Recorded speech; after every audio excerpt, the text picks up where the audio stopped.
بڑے خوش نصیب ہیں وہ لوگ جن کو اللہ تعالیٰ نے رمضان کے اس آخری عشرے میں اعتکاف میں بیٹھنے کی توفیق عطا فرمائی ہے۔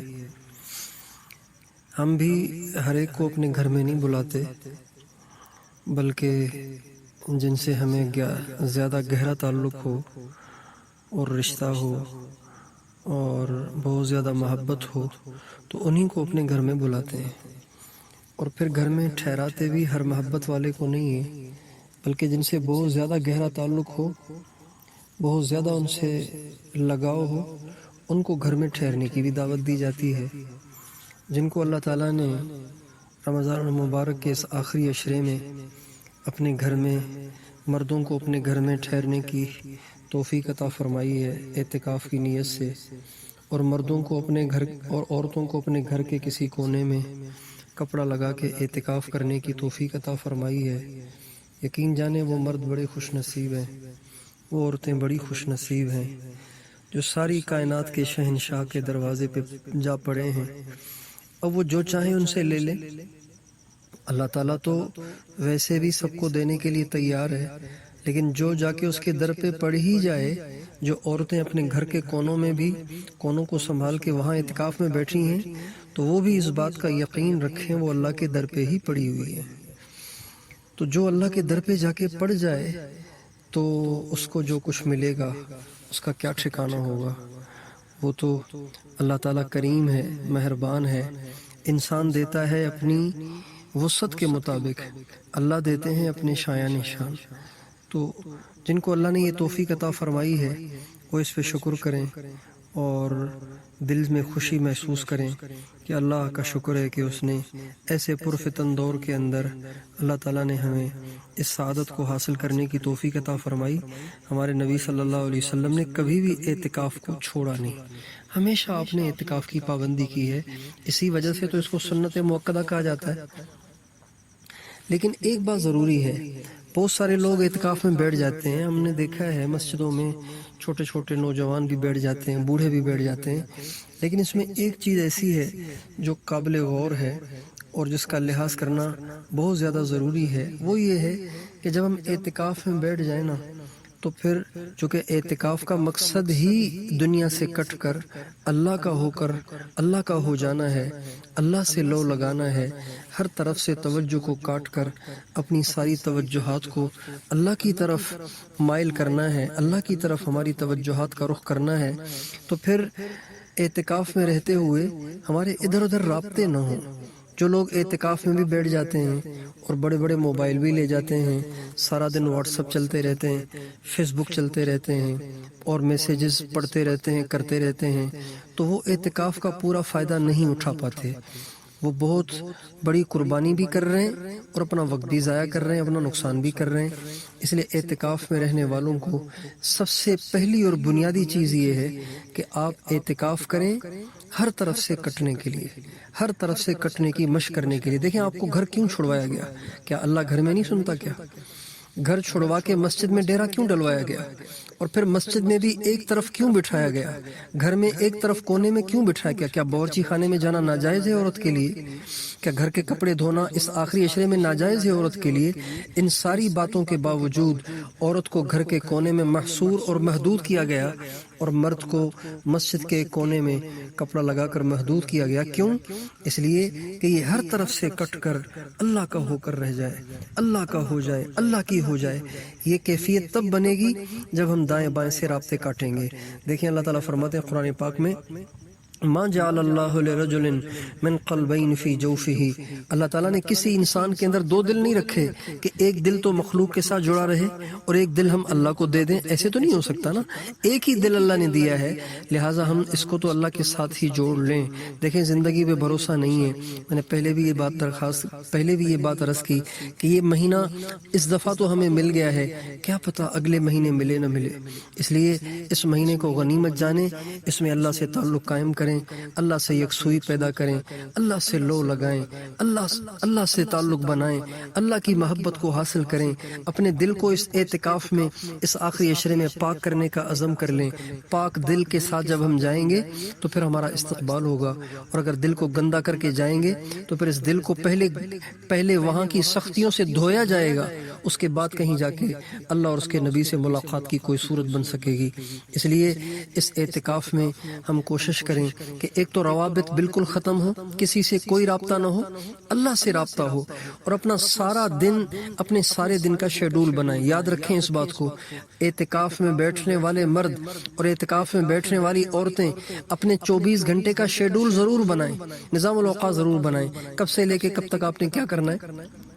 نمازیں پابندی سے ہوں، اور پھر جتنے نوافل ہمارے نبی نے پڑھے ہیں وہ بھی پابندی کے ساتھ ہو۔ عمومی طور پر یوں ہوتا ہے کہ لوگ رات کو دیر تک جاگتے رہتے ہیں اور پھر فجر پڑھتے ہی سو جاتے ہیں، اشراق بھی نہیں پڑھتے، تو یہ تو بڑے نقصان کی بات ہے۔ اشراق بھی پڑھیں، چاشت بھی پڑھیں، اوابین بھی پڑھیں، اور تہجد تو پڑھنا ہی پڑھنا ہے۔ اشراق کا جو ٹائم ہے وہ سورج کے طلوع ہونے کے 15 منٹ کے بعد شروع ہو جاتا ہے، اور یہ 1.5-2 گھنٹے رہتا ہے۔ اس کے بعد پھر چاشت کا وقت شروع ہو جاتا ہے، زوال سے پہلے تک یہ بھی وقت رہتا ہے، جب سورج سر پہ آ جاتا ہے جس کو نصف النہار کہتے ہیں، اس سے پہلے چاشت کا وقت ہے۔ اوابین ہم نے 6 رکعت پڑھنی ہوتی ہیں مغرب کے بعد، 2 سنت بھی اس میں شامل کر لیں تو باقی 4 رکعت پڑھنی ہیں۔ تہجد کی ہمارے نبی نے عمومی طور پر 8 رکعتیں پڑھی ہیں، 10 رکعتیں بھی پڑھی ہیں۔ اگر کسی کو اللہ ہمت دے تو 8-10 پڑھ لے، اتنی ہمت نہیں ہے تو 6 پڑھ لے، 4 پڑھ لے۔ لیکن اعتکاف میں بیٹھنے والے بھی اگر یہ ہمت نہیں کریں گے تو پھر باہر والے کیسے کریں گے؟ تو ان سارے اعمال کی پابندی ہو۔ اس کے علاوہ اب یہ 10 دن ہیں ہمارے اعتکاف کے، اگر روزانہ آپ 3 پاروں کی تلاوت کر لیں تو ماشاءاللہ آپ کا ان 10 دنوں میں، اس عشرے میں، اعتکاف میں آپ کا سارا قرآن مکمل ہو جائے گا۔ اگر 29 کا چاند ہو جاتا ہے تو آخری دن آپ 6 پڑھ لیں، یا آخری 2 دنوں میں آپ 5 پڑھ لیں، تو 4.5 پڑھ لیں تو بھی آپ کے پارے مکمل ہو جائیں گے۔ تو کوشش کریں کہ اعتکاف کے ان ایام میں کم از کم 1 قرآن تو ضرور ختم کریں، اور ذکر کی کثرت کریں۔ صبح کو بھی 1-1.5 گھنٹہ تنہائی میں بیٹھ کے اللہ کے نام کا ذکر کریں، لا الہ الا اللہ کا ذکر کریں۔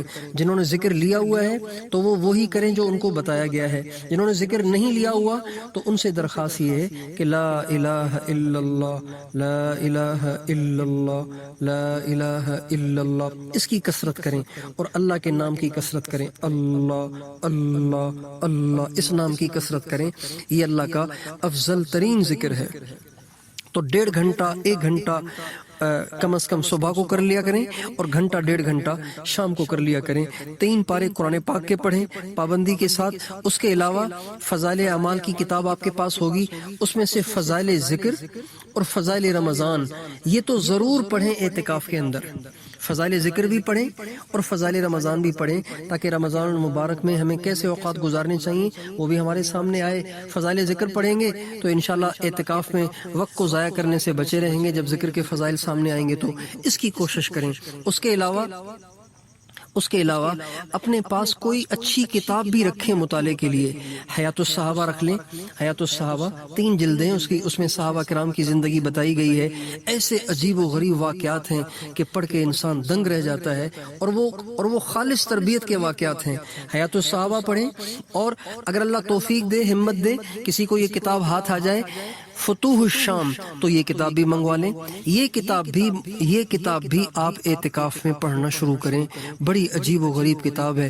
جب آپ کے سامنے ہمارے نبی کریم صلی اللہ علیہ وسلم کے صحابہ کے کارنامے سامنے آئیں گے تو آپ کو بھی پھر دین کے لیے قربانی کرنے کا جذبہ پیدا ہوگا، اور دین اور اللہ کے لیے قربانی کرنے کا جذبہ پیدا ہوگا۔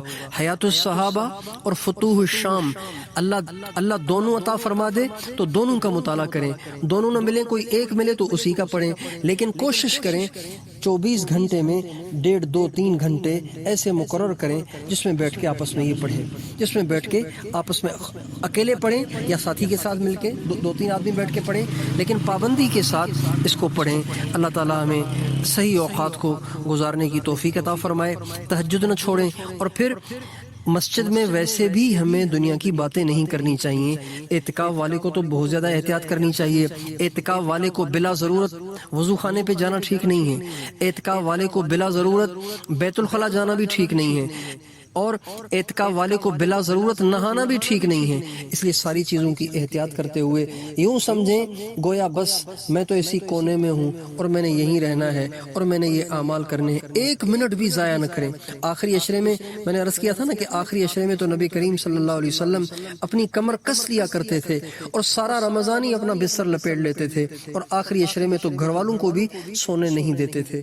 ایک وقت ایسا مقرر کریں جس میں اگر مرد ہیں مسجد میں اعتکاف میں بیٹھے ہوئے ہیں تو جتنے اعتکاف میں بیٹھے ہوئے ہیں وہ بھی اور جو نمازوں کے لیے آ رہے ہیں وہ بھی ان کی آسانی والا ایسا وقت مقرر کر لیں کہ سارا مجمع بیٹھ کے درود شریف پڑھے.